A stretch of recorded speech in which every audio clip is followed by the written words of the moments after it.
Good morning mga guys. Ito magluluto tayo ngayon ng tinolang isda.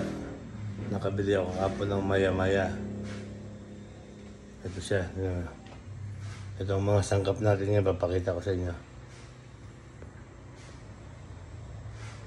Yan, ito yung mga sangkap. Daon ng sibuyas. Ito yung isda natin na maya-maya.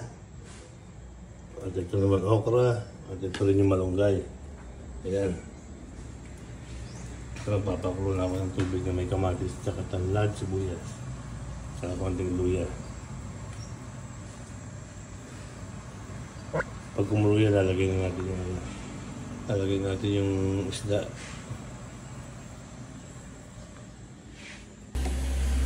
Ayan, maglalagay na tayo ng konting asin. Konting asin lang.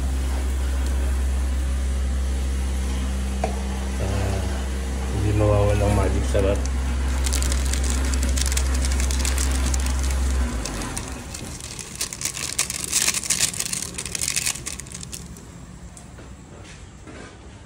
Okay na, so lalagyan natin ngayon itong ulo ng maya-maya.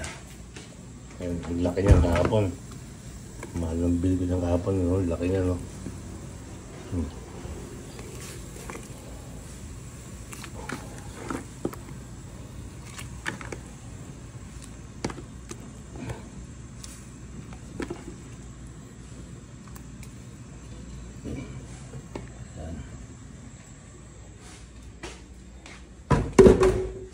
Hambal ka naman natin sa mamaya pag ito na.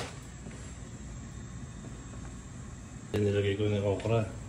Lagyan na rin natin itong daon ng sibuyas.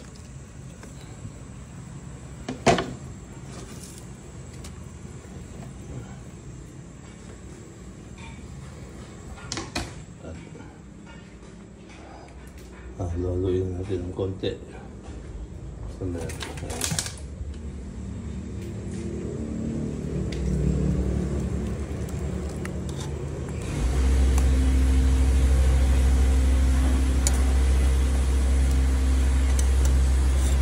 Natin kung okay na.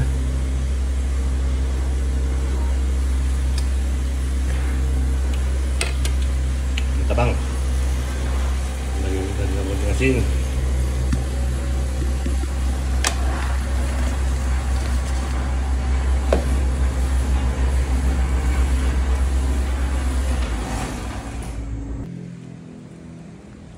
Yan, dito na. Pwede na ito. Mamaya na, kain na. Thank you sa panonood.